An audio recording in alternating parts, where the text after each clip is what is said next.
Lucky episode 4 just dropped on Apple TV, and we are so excited to break it down for you. We are going to give you a recap of the entire episode, our theories of going forward, and of course, some major spoilers for the 4th episode of the Apple TV thriller Lucky. Let's get into it.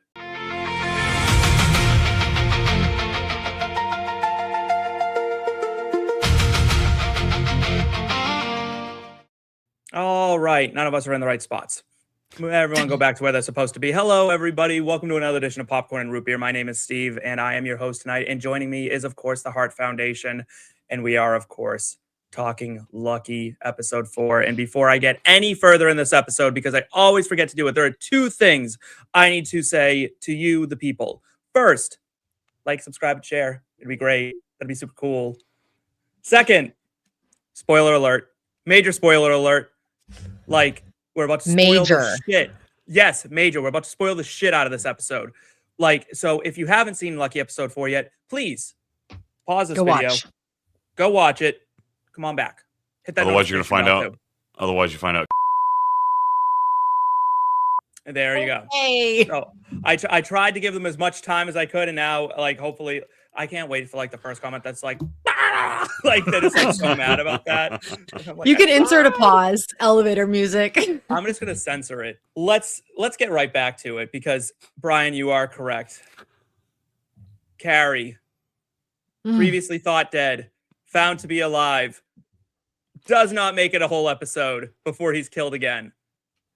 In one of the, I would say, dumber decisions that have gotten someone killed in a movie or a show recently, he's like, I'm gonna buy us time.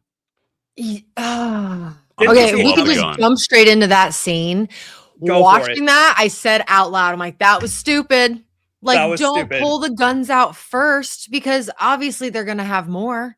There's a helicopter over you. What are you doing, man? Did you guys expect that death? Even like at that point when he pulled the gun out. So once he leaned out of the car the way he did, I was like, oh, he's toast. That was it. It was the biggest, like, because it's just so, that just is how it happens, right? It just always kind of, they're like leaning out and shooting and they take the bullet.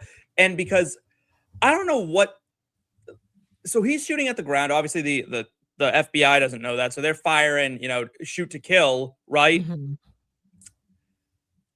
I do think, like, because the guy shooting back at him, like, Cary was shooting a handgun. He was shot with an assault rifle. I do think he would have had, if this was realistic, a more guttural reaction to being hit with an assault rifle in the liver. It would have been like, oh, they got me. Yeah, she's like, you would have felt it. Because he had another conversation before he was shot, right? Because he was like, Lucky, like, ah! I will say in that scene, though, what was super cool while the death was kind of a little, like, we saw that coming and a little dumb decision making. That was one of the coolest car accidents I've ever seen on screen. Hands down. The filming in that as they were flipping. Incredible. So good. Realistic. It didn't feel like dramatic or fabricated. It was spot on. At one point, Cary like fucking bashes the shit out of his face off like the dashboard. It was like rough. That was a really amazing car. That was a really good chase scene overall, I thought.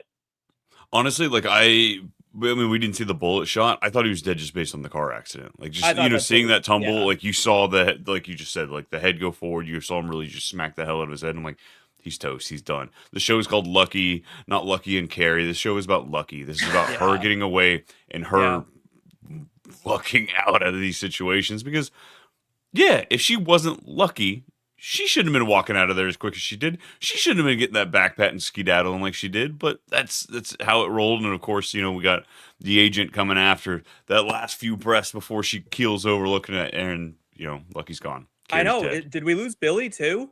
Did we lose Billy Rand? That was just the adrenaline finally died. No way. Like, damn it, I'm screwed. I'm going to get my ass tore open for this one because this is bad news. I just sent in everybody after the big chase scene, and I'm walking away with nothing. I got a dead Cary. What's her name? The mom.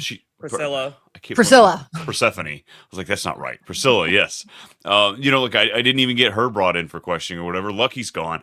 This girl's going to be in trouble. I mean, She might. I mean, she's absolutely correct, right? Like they found Cary.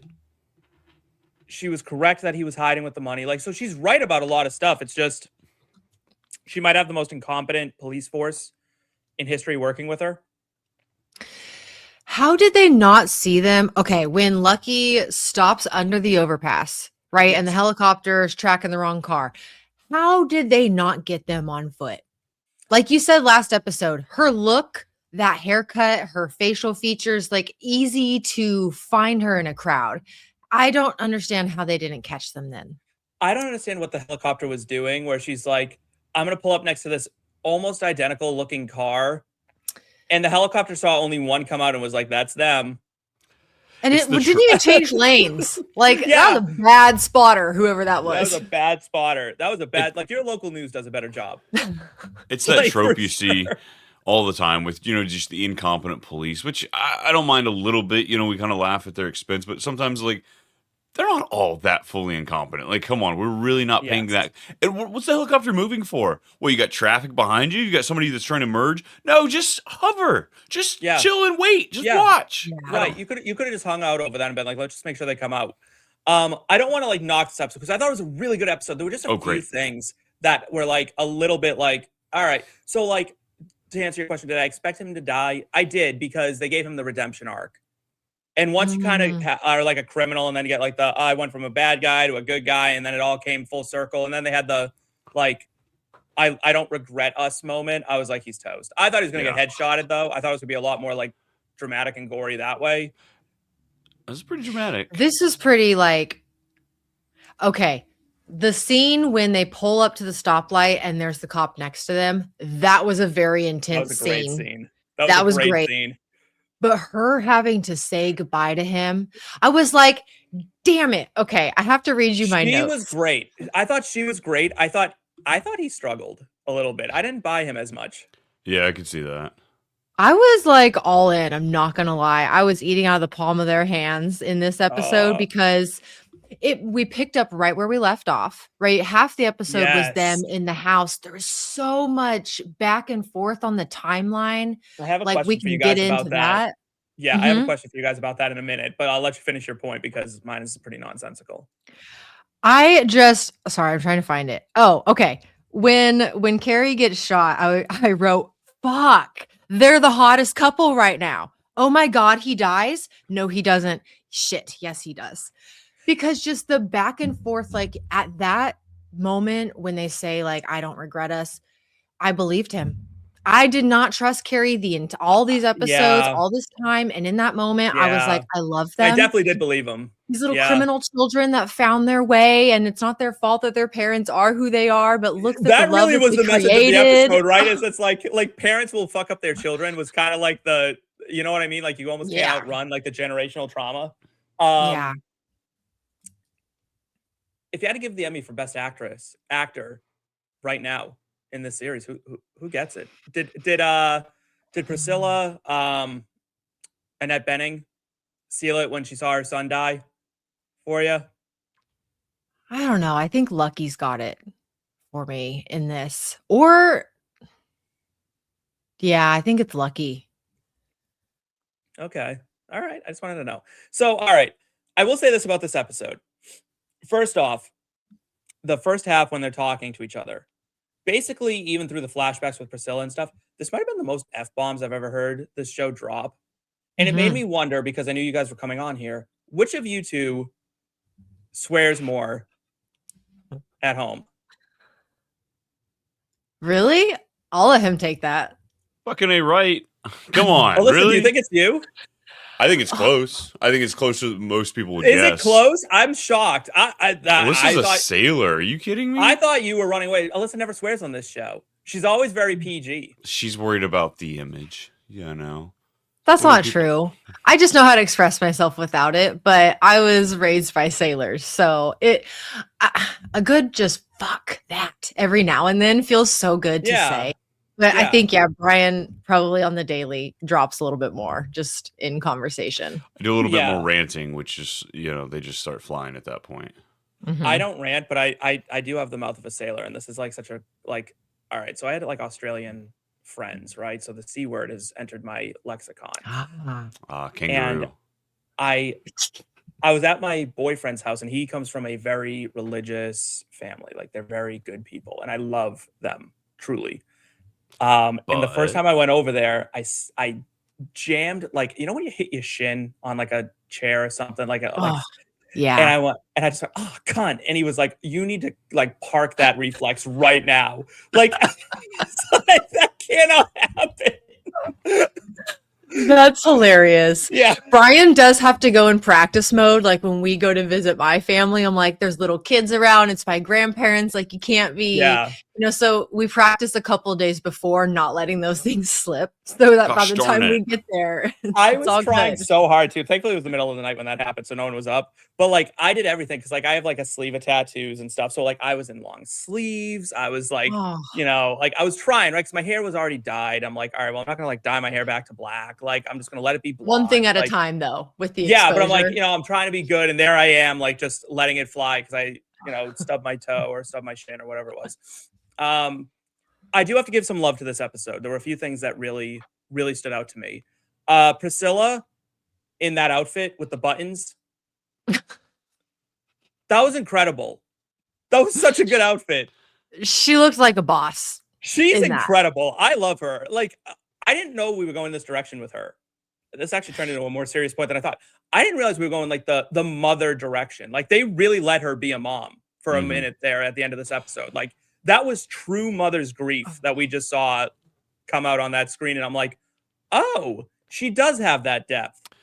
It makes me wonder where they're going to take that. Are they building that death up, and is she purely going to blame that on Lucky, or is she going to be taking that out on everyone? Is she going to go after Whitaker, possibly? It's like, is this going to be just a scorched earth, you killed my freaking son style, or like what are they setting this up for? To keep him alive too, right? Like every step she took was like, now was it the nicest, most PC good step to take? No. Right? She's a criminal. She's a gangster, as Lucky so eloquently put it. She is. She's a gangster. Yep. But she's his mom. Right? Like this is hard to say. Like, I know my mom loves me a lot. I think my mom might like my boyfriend a little bit more than me sometimes. Been there. Yeah, like so it's rough, right? It's rough when the mom switches alliances on you.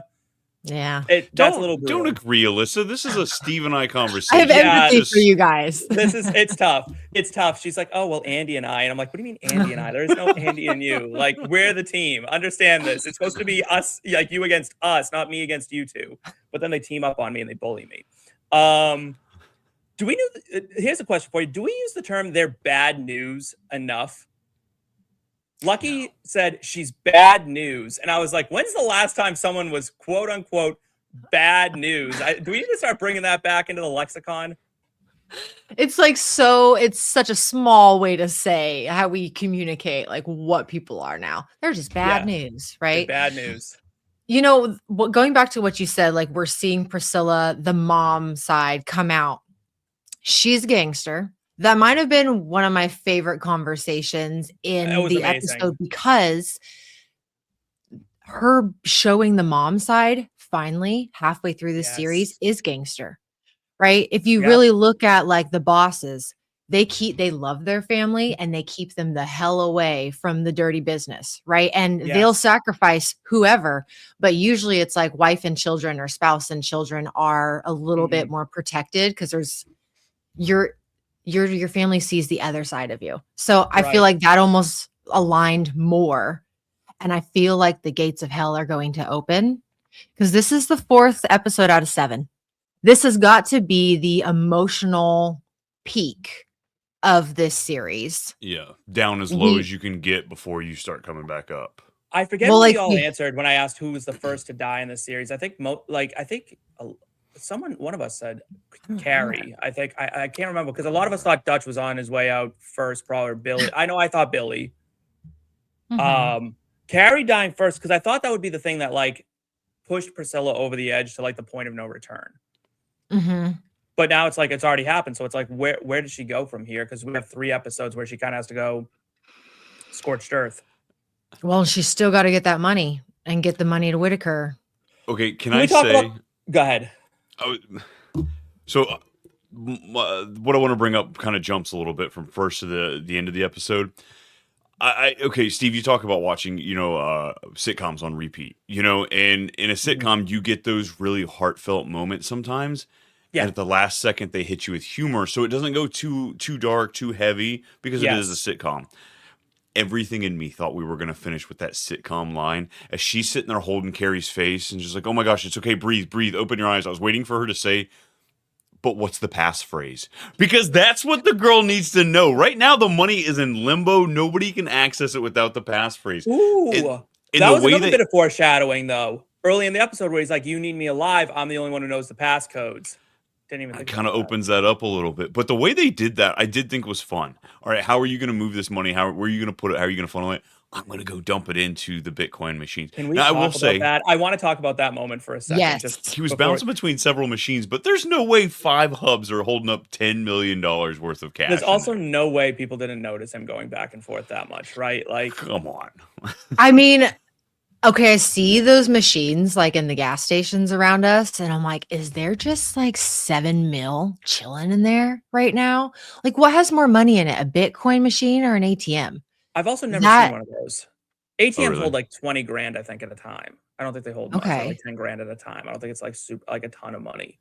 But Bitcoin machines, I mean, yeah, there must be a capacity where they're like, no. And how many bands does it take to like get to 10 mil? I think it's less than people think it is. And how long did it take for the machine to count it all? Like, because it can't go by weight. Back and forth. Like, I'm telling you right now, this is probably wrong to say on the air. But if I was at that Bitcoin machine and I watched some guy just keep going back and forth to his car, I'm robbing him.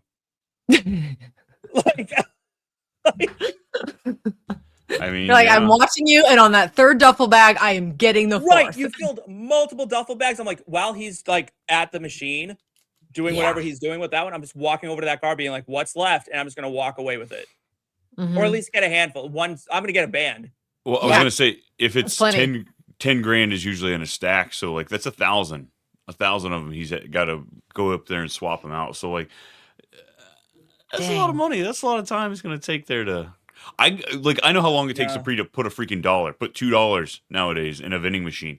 You got to freaking flatten it out. You're sitting there just rubbing it. Oh, but this is different. You just like throw it in the bucket. I never carry cash, so I only use vending machines that have a card reader on it.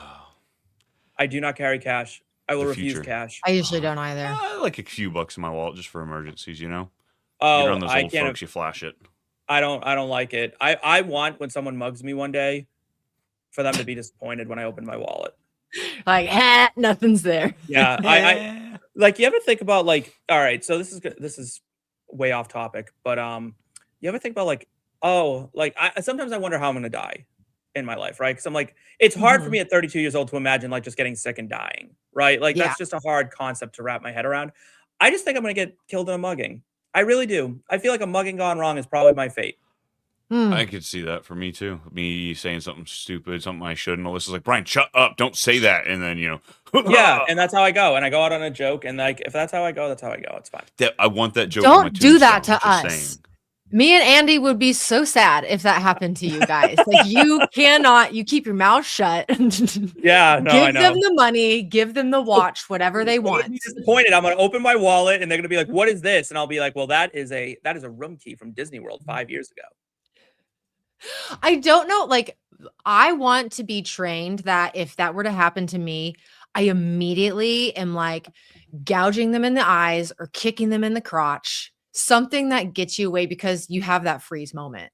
You want to be lucky. So, yeah, honestly, she is so badass. She really is. Like, she gets out of everything, though. This girl is like, I mean, she's like, this is not a derogatory mean at all, but it's like, she's like a cockroach. Like, you just can't kill her. Like, she's going to keep coming back. Like, there's no way she should have survived that car accident. Adrenaline, though. I know. Like, but that's her. Yeah. He's gone out of like, he's like, you don't know what I've been through. And I was like, buddy, wrong person to say that to. Like, wrong person to say that to. You don't know what she's been through the last 3 episodes that we've been watching. Like, I was shoved in a trunk. And I'm like, tell him how you lit Dutch on fire. Like, tell him all this stuff. Like, Like she went through it. She had to walk through a desert, burn a car. Yeah. As much as I love a good chase scene, I think I liked the first half of this episode more because it did so much good character work. Mm-hmm. I wish I could have heard what John said when they were getting arrested. I think we're gonna find out. I think we'll find that scene's okay. You said last episode, you asked, like, are we gonna see more of John, or do we think we're going to see more? And with Cary gone, we also have had more flashbacks in this episode than any ever. Also, they have consistently, for the 4th episode in a row, started off in the past. Yes. Yeah. So that's kind of cool. I think that we are about to see a lot more of John because now Lucky only has him. And she knows the story, whereas before, Cary wasn't in the picture, but she didn't know how to feel about him. Now it's like she has the clarity. She knows where the money is. There's got to be a way that she can get that password. Like she's going to find some type of code or... Mm-hmm. I don't think Cary is just like letting that be in his mind and taking that with him to the grave. Is Cary vindicated at this point? Are we like, you're good, dude? Like, yeah, better than I thought he was going to.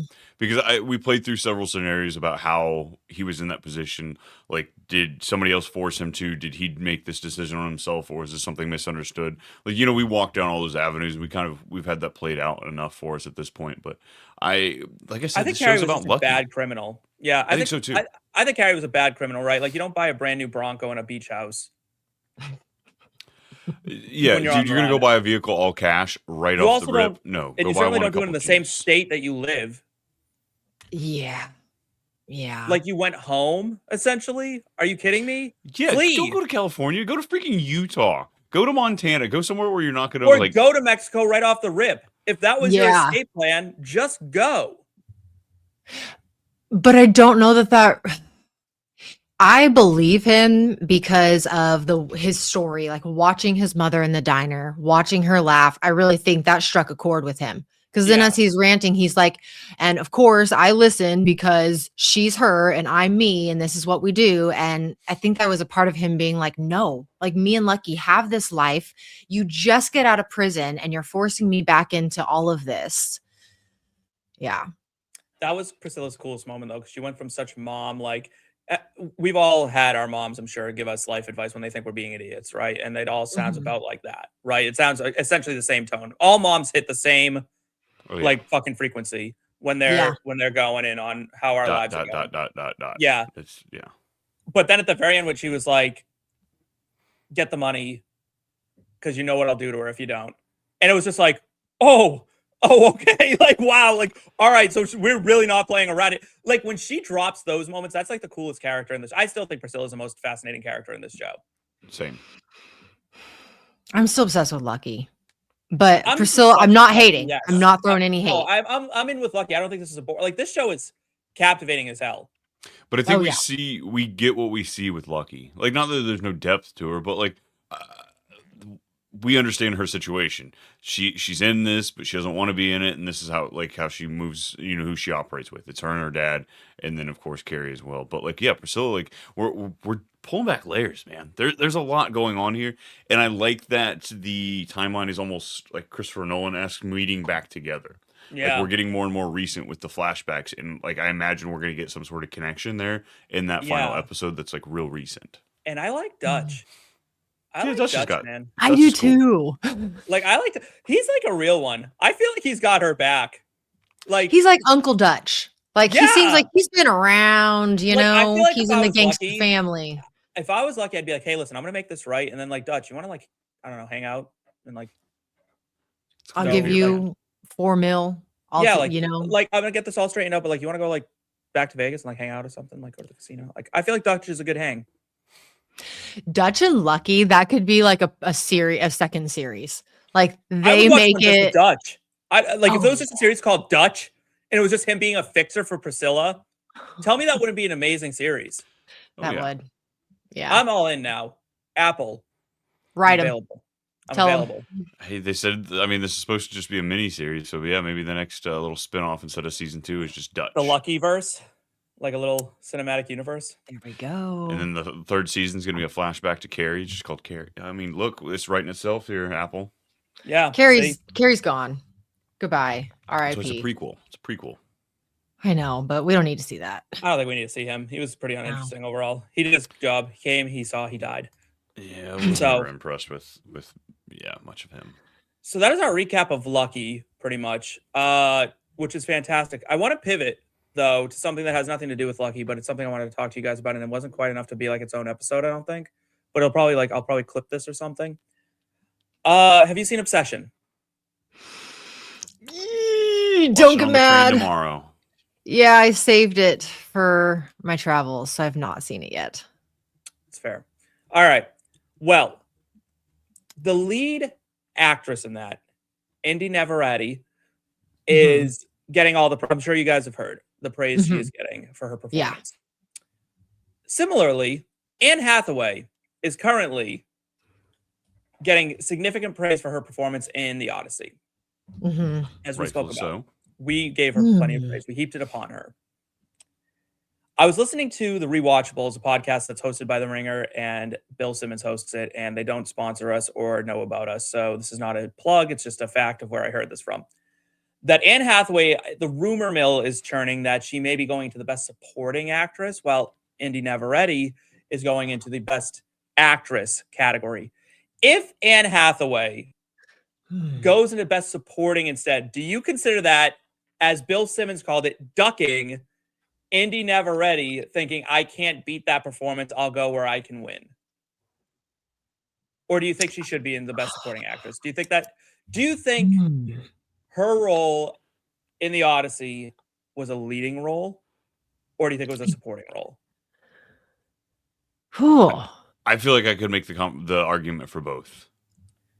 I feel like it has to be leading. Like, she is such a big piece of that movie. I mean, for God's sake, she holds down the kingdom or that area for 10 years. I know. Tom Holland is supporting. Zendaya is supporting. Tom Holland, believe it or not, Anne Hathaway, I believe, if the research is correct, has the 4th most screen time in the movie.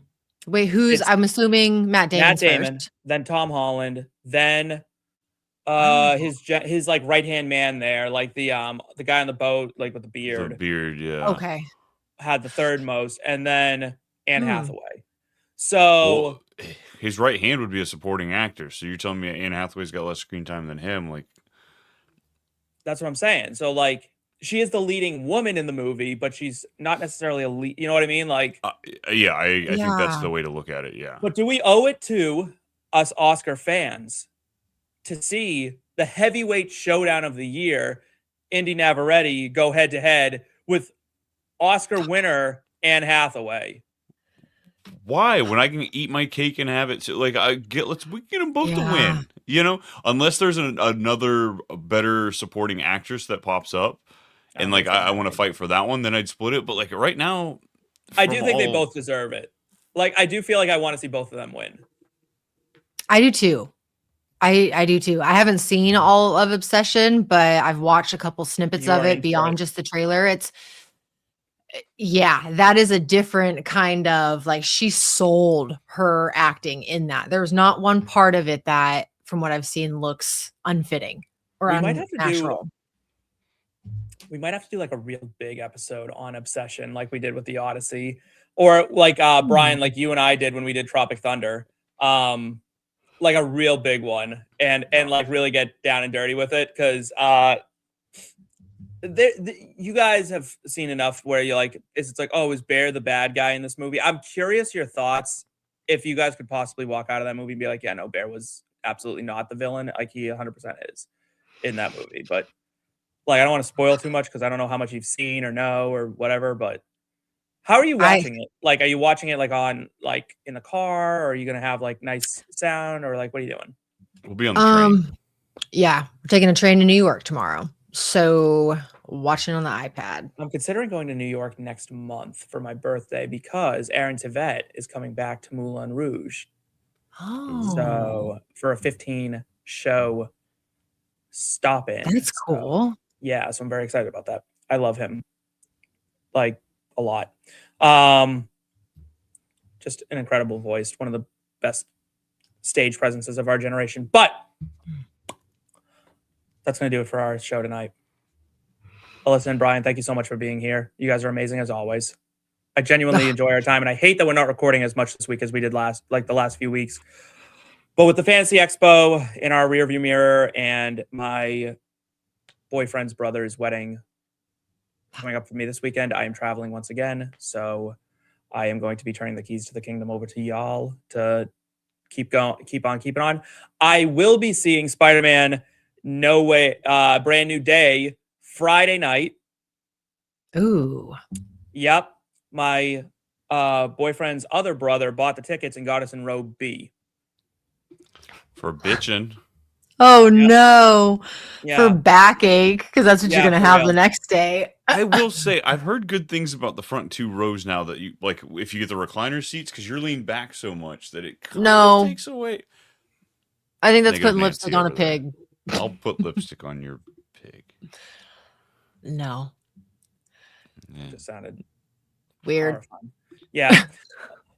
Anyway, thank you all for being here and dealing with us for the last half hour. If you enjoyed this, please like, subscribe, and share, and comment below, and tell us all your thoughts on Lucky and Obsession if you're feeling frisky, if you're nasty. If you didn't enjoy the show, like, subscribe, and share, and let us know, and comment below.